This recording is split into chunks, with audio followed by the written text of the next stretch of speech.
국무위원들 국무회의 후에 부서는 실제로 어떻게 이루어집니까? 부서는 국무회의를 마친 다음에 그 관계 장관들이 자기 집무실로 돌아가서 전자적인 서명을 하는 방식으로 이루어집니다. 그럼 이 사건 비상겸 선포 관련 국무회의 때 부서가 없었던 이유가 무엇이라고 생각하십니까? 제가 알기로는 부서의 시점에 대해서는 특별한 규정이 없는 것으로 알고 있습니다. 이번 비상겸과 같은 아주 특수하고 급박한 상황에서는 그렇기 때문에 부서가 사후적으로도 이루어질 수 있다고 개인적으로 생각을 하는데, 아까도 말씀드렸다시피 비상겸이 선포됐던 시간이 워낙 짧고 그 이후에 내란이다 뭐다 각종 혼란스러운 상황이 이어졌기 때문에 소관 부처에서도 부서를 한다는 것을 놓친 것이 아닌가 이런 생각을 합니다. 네. 부서라는 것은 대응 선포 같은 대통령의 법적 행위에 대해서 하는 거지, 국무회의록에다가 부서하는 거는 그건 전혀 아닙니다. 그건 아니죠. 네, 전혀 지금 아닙니다. 잘못 말씀하신 것 같아서. 아니 그러니까요. 국무회의록에 부서하는 거는 아니잖아요. 아닙니다. 네. 그러니까 계엄 선포면은 국방장관, 관계장관과 총리, 대통령이 하는데 그런 거는 사후에도 할 수 있는 문제예요. 네네. 그 그런 말씀 취지로 주시죠? 드린 말씀인데 약간 좀 오해가 있었던 것 같습니다. 국무회의 자체에 대해서는 부서가 없고요. 대통령의 행위에 대해서 부서를 하는 겁니다. 국무회의 심의를 거친. 네. 잠깐만요. 15분 이어서 쓰시겠습니까? 네, 이어서 쓰겠습니다. 그렇게 하십시오. 15분. 쪽지 관련해서 여쭤보겠습니다. 대통령이 평소 증인 포함 국무위원들에게 어떤 지시하실 내용이 있으실 경우에 보통은 어떻게 합니까? 전화로 합니까? 아니면 문건 같은 걸로 합니까? 그 면전에서 지시하실 때는 그냥 말씀을 하시고요. 그 다음에 경우에 따라서는 급한 일 같으면 전화로 말씀하시는 경우도 있으십니다. 그리고 보통은 이제 정식 개통을 통해서 지시사항이 이렇게 문서로 내려옵니다. 네. 증인은 비상계엄 선포 전후로 대통령 집무실에서 대통령 또는 국방부 장관으로부터 비상계엄과 관련된 어떤 지시사항이 기재된 쪽지 받으신 적 있으십니까? 전혀 없습니다. 그러면 대통령이나 국방부 장관이 쪽지를 주진 않았지만 보여주면서 어떤 지시 내용을 알려준 적은 있습니까? 그런 사실도 전혀 없고요. 이번 대통령에 대한 검찰의 공소장을 보니까 보여줬다는 얘기가 나오는데, 대통령이 주면 주지 보여주고 그렇게는 상식적으로 저는 납득이 안 갑니다. 네. 대통령이나 국방부 장관으로부터 언론사 등 특정 건물에 대한 단수에 대한 조치를 구두로라도 지시받은 적 있습니까? 전혀 없습니다. 그런데 언론을 보면 증인께서 소방청장에게 몇 군데 단수를 지시했다는 이야기가 계속 나오는데 소방청장과 통화는 하셨죠? 통화했습니다. 왜 통화하신 거고 어떤 이야기 했는지 말씀해 주실 수 있습니까? 조금 설명이 필요한데요. 제가 대통령실에서 종이 쪽지 몇 개를 좀 멀리서 이렇게 본 게 있습니다. 그런데 그 쪽지 중에는 소방청 단수 이런 내용이 적혀져 있었습니다. 그때가 언제였냐면은 제가 대통령님께 이제 그 국무위원들의 분위기, 국무위원들이 생각하는 거 그런 만류하러 들어간 자리에서 짧게 한 1, 2분 머물 때 잠깐 얼핏 보게 된 건데요. 그리고 나서 이제 비상계엄이 선포가 되고 제가 이제 광화문으로 돌아가는 제 차 안에서 그 쪽지 본 게 생각이 났습니다. 그런데 그 쪽지가 어떤 맥락에서 작성이 되고 어떤 의미인지는 잘 모르겠지만 제가 본 대로 만약에 단수를 소방이 한다고 할 경우에 이것을 무작정 하게 되면 거기 국민들에게 큰 안전사고가 발생할 수도 있겠다. 경우에 따라서는 큰 인사사고가 갑자기 단전 단수를 하면 인사사고가 발생할 수 있겠다라는 생각이 들었고 사무실로 돌아가는 내내 그게 굉장히 마음에 쓰였습니다. 그래서 사무실로 돌아간 다음에 이제 큰 사건 사고 접수된 거는 없는지 어떤 각종 시위나 충돌 같은 상황은 없는지 그런 상황이 전반적으로 궁금해서 제가 경찰청장과 소방청장에게 차례로 전화를 했습니다. 소방청장에게 전화하면서도 그런 것들을 물어본 다음에 아까 그 쪽지가 생각이 또 나고 걱정이 돼서 만일의 경우를 대비해서 국민의 안전에 대해서 최우선적으로 그리고 꼼꼼히 챙겨달라라는 취지에 당부를 한 거고 뭐 언론이나 이런 데서 일부 보도되는 것처럼 제가 소방청장에게 단전 단수를 지시한 것이 아닙니다. 아까 말씀드렸습니다만 행정안전부 장관에게는 소방청장을 지휘하거나 어떤 지시를 할 권한이 전혀 없습니다. 그리고 제가 2년 넘게 행정안전부 장관으로 재임하면서 역대 소방청장이나 지금의 허석권 소방청장님에게 어떠한 지시를 한다거나 뭘 하세요, 하지 마세요 이런 이야기를 일체 한 적이 없습니다. 만일 대통령께서 저한테 어떤 지시를 했다면 비상계엄이라는 그런 급박한 상황에서 제가 최대한 신속하게 소방청장에게 그러한 내용을 전달을 하지 대통령의 지시사항을 무려 2시간 넘게 뭉개고 있다가 소방청장에게 전화하는 기회에 갑자기 전달하지는 않았을 겁니다. 그리고 무엇보다 제게 소방청장을 지휘하거나 여태까지 그런 적이 한 번도 없었기 때문에 그런 얘기를 한다고 하더라도 제가 지시하는 형태가 아니라 대통령님의 지시사항을 내가 전달하는 것이다. 이렇게 얘기를 했을 겁니다. 그럼 증인이 보셨다는 그 종이 문건 대통령 아닌 다른 누군가가 증인에게 전달한 적은 없습니까? 전혀 없습니다. 그러면 그 종이에 적혀 있다는 지금 언론에 언급되는 몇몇 장소에 계엄군이 가지도 않은 거 알고 계시죠? 네, 알고 있습니다. 그럼 상식적으로 그 장소들에 대한 단전 단수 얘기도 필요 없는 거죠? 그렇죠. 당연하죠.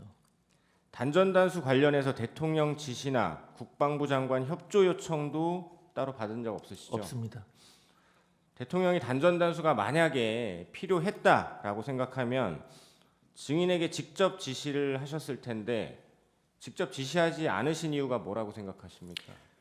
가장 근본적인 이유는 이번 비상계엄에서 그러한 조치는 아예 배제됐기 때문에 지시를 할 이유가 없었다고 생각을 하고요.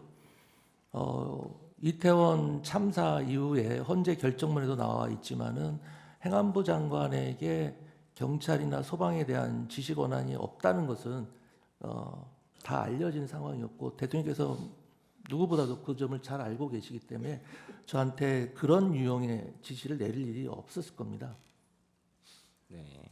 그럼 증인은 대통령이나 국방부 장관이 증인 말고 최상목 경제부총리에게 쪽지 주는 거 보셨습니까? 저는 못 봤습니다. 네. 다음 행안부 간부회의 관련해서 몇 가지 묻겠습니다. 증인 23시 10분경 용산에서 출발하고 23시 30분경 집무실 도착 그리고 00시 00분경 행안부 간부회의 주최하셨죠? 네, 간부회의에서 경찰국장이 경찰이 의원, 보좌관, 언론인들을 신분이 확인되면 국회에 출입시키고 있다라고 이야기했었죠. 네 그렇습니다. 간부회의에서 경찰이나 소방 담당자에게 증인께서 단전단수 방법을 알아보라거나 단전단수를 하라거나 이런 지시한 적 있으십니까? 그런 적 일체 없습니다. 계엄 해제 이후의 대통령과의 통화에 대해서 여쭙겠습니다. 증인 2024년 12월 4일 13시 06분경 대통령에게 전화하신 적 있으시죠? 네 있습니다. 당시에 증인 대통령에게 어떤 이야기 하셨나요? 제가 그때 대통령께 드린 말씀은 대통령님 계엄 해제는 신속히 해제를 정말 잘하신 것 같습니다라고 말씀을 드렸더니 대통령께서 하시는 말씀이 그래 말이야 그렇지 않아도 좀 전에 서울청장인지 경찰청장인지 하고도 통화를 했는데 신속하게 의원들을 출입을 시켜서 계엄이 빨리 해제되고 그 덕에 유혈 사태, 최악의 경우에 유혈 사태도 일어나지 않고 잘 해결된 것 같다. 그래서 그 서울청장인지 경찰청장인지를 잘했다고 칭찬해 줬다. 이런 취지의 말씀을 하셨습니다. 네. 그리고 같은 날 13시 45분경에 이번에는 대통령이 증인에게 전화하셨죠. 네네. 그때 대통령이 이 비상계엄 선포와 관련된 어떤 소회를 이야기하시면서 했던 이야기 기억나십니까? 그때는 뭐 정확히 기억 안 나는데 그 아까 좀 전에 전화했을 때 하고 비슷한 취지의 말씀을 하셨습니다. 뭐 정말 절박했다. 예, 탄핵 예, 때문에 예. 도저히 어떻게 해볼 도리가 없다 이런 이야기 하셨었죠. 네. 그러면서 뭐 그렇게 말씀하시면서 참 지금 뭐 내란 이야기가 나오고 있는데 참 황당하다. 뭐 이런 말씀도 하셨다는 것 같습니다. 네, 남은 시간 제주 때 쓰겠습니다. 그 청군 측 신문 중에 먼저 마치 비상계엄 선포 전에 있었던 국무회의가 뭐 국무회의도 아니었던 것처럼 폄하를 하는 취지로 얘기를 하시는데 이게 국무회의가 아니었다가 누군가 총리를 통해서 대통령한테 건의를 해서 비로소 국무회의가 열린 게 아니라 실제로는 증인 포함해서 국무총리, 국방장관, 법무장관, 외교장관, 통일장관 이분들을 먼저 집무실로 불렀던 거고 나머지 분들은 보안 때문에 조금 늦게 순차적으로 불렀던 것으로 알고 있는데 맞습니까? 그런 얘기 들어보셨습니까? 그런 것은 잘 몰랐고요. 솔직히 말씀드리면 저도 이제 비상계엄 선포 전에 국무회의를 해야 된다는 걸 모르고 있었습니다. 네네. 근데 누군가 그런 말씀을 하셨고 총리님이 들어가서 대통령님 의사를 여쭈러 들어간 것으로 알고 있습니다. 그러면 집무실로 가시기 전에는 몰랐다 하더라도 대통령이 증인 포함해서 국무위원들을 부르는 건 그냥 뭐 사적으로 불러서 뭐 얘기나 하자 이런 취지는 아니셨을 거고 공적으로 당연하죠. 부르셨을 건데 네네. 이게 가 보니 그게 국무회의를 하려고 부른 것이다. 국무위원들도 국무회의를 하러 온 거구나. 다들 인식은 하고 계셨죠? 가서는 그렇게 생각을 했습니다. 네. 근데 지금 생각해 보면 대통령께서 굉장히 이제 신중하게 이 일을 추진하셨고 네. 굉장히 보안에 신경을 쓰셨던 것 같은데 저희들은 사실 저의 경우는 왜 들어가는지를 몰랐습니다. 그래서 아마 국무회의를 한다는 사실을 미리 말씀 안 하신 것도 보안 때문에 말씀하지 않으신 거 아닌가 하는 생각을 사후적으로 하게 됐습니다. 실제로 먼저 소집된 국무총리나 국방장관, 법무장관, 외교통일, 행안부 장관인 증인까지 이 면면들을 보면 비상계엄과 아무래도 조금 더 관련이 있는 분들을 먼저 불러서 이야기를 하고 의견을 들어보려고 하셨던 것 같은데 맞습니까? 예, 저는 그렇게 생각합니다. 네. 그 소방청장에게 전화해서 단전단수 해라라고 행안부 장관인 증인이 전화해서 지시하면 실제로 할 수는 있습니까? 저는 그게 사실 의문입니다. 아까 그 맥락이라든지 무슨 의미인지 이해를 못하겠다고 한 게 도대체 단전단수가 이 소방청의 업무인지도 지금 여전히 저는 의문입니다. 예, 제가 알기로도 증인이 소방청장에게 단전단수를 지시할 권한도 없고 소방청장 역시 단전단수를 시행할 권한도 없는 것으로 알고 있습니다. 그래서 여쭌 건데 행안부 장관이 소방청장한테 전화 한 통화해서 단전단수 가능합니까? 저는 그게 가능하지 않다고 생각하는 게 보통 단전하면 뭐 한전이나 단수는 뭐 수도국이나 수도사업소 이런 길 상상하게 되지 생뚱맞게 무슨 소방에서 단전단수를 한다는 게 너무도 이상했고요. 만약에 제가 그걸 전화를 했으면 소방청장한테 제일 먼저 단전단수를 소방에서 하는 일입니까? 라고 물어봤을 것 같아요. 네. 계엄군 출동 관련해서 아까 좀 오해의 소지가 있게 청구인 측에서 물어보셨는데 MBC는 계엄군이 간 적이 없습니다. 그리고 여론조사 꽂힐 경우 국방부 장관이 계엄군을 보낸다라고 해서 대통령이 보내지 말라라고 해서 가다가 돌아온 사실 알고 계십니까? 그런 디테일한 내용은 전혀 모르고 있습니다. 그리고 이재명 대표 방탄 특검법에 대해서 뭐 디테일한 건 모르신다고 하셨는데 김성태 대북 송금 특검법, 쌍방울 대북 송금 특검법, 화천대유 50억 클럽 특검법 이런 것들 들어보셨고 이게 이재명 대표와 관련된 건 알고 계셨죠? 네, 그건 알고 있습니다. 그래서 아마 대통령께서 그런 점 말씀하신 거 아닌가 싶습니다. 네. 재판장님, 한 남은 시간 한 1분 50초만 한번 물어도 되겠습니까? 그거는 대리인한테 좀 전달해서 대리인이 좀 물었으면 좋겠습니다. 예, 저 전달해 주시죠. 네. 부서의 개념이 무엇인지 다시 여쭤봐도 되겠습니까? 네, 네. 부서. 네. 부서라는 것의 개념이 뭡니까?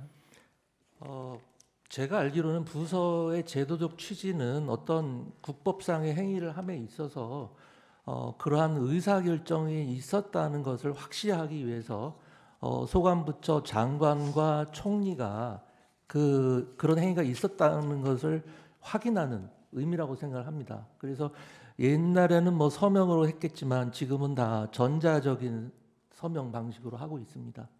그리고 아까 말씀드린 바와 같이 부서의 시기, 그러니까 어떤 국법상의 행위 전에 해야 되는지 행위 후에 해도 되는지에 대해서는 명백한 규정이 제가 아는 한은 없는 것으로 알고 있습니다. 네. 그 청구인 측 신문 중에 계엄 선포 담화에도 부정선급이 없었다. 적어도 그날은 부정선거에 관한 언급은 없었다. 이런 질문 있으셨는데 국무위원들이 평소 이 부정선거 외에도 뭐 탄핵, 예산삭감, 그 거대 야당의 무분별한 이런 횡포들에 대해서 대통령 의견에 많이들 공감하셨죠. 당연하죠. 예. 네. 그리고 특히 증인은 행안부 장관이신데 대통령으로부터 그 공정선거의 중요성에 대해서 자주 들어보셨죠. 그렇습니다. 행안- 이번 총선 전에도 네. 선관위와 협력해서 선거 관리 철저히 잘 하라고 몇 번 당부하신 적도 있습니다. 행안부에서 국무회의록 관련해서 서류를 받아가서 왜 안 만드는지 여쭤봐도 되겠습니까? 아까 말씀드린 대로 이 계엄 선포 해제 이후에 뭐 내란이니 어쩌니 하면서 계속 이른바 내란몰이를 했습니다. 그 과정에서 제가 수사받을 때도 수사관이 그런 걸 물었습니다. 국무회의를 개최했다고 하는 것이 이 내란에 동조하는 거 아니냐, 내란 방조하는 것이 아니냐, 회의록을 작성하는 것이 내란에 동조하는 거 아니냐, 내란을 방조하는 것이 아니냐, 이런 식으로 압박을 가했습니다. 그런 상황에서 행안부 의전관이 아마 회의록을 제대로 작성한다는 것은 제가 생각하기에는 기대 가능성이 없다고 생각합니다. 네, 이상입니다. 네, 청구인 3분 하십시오.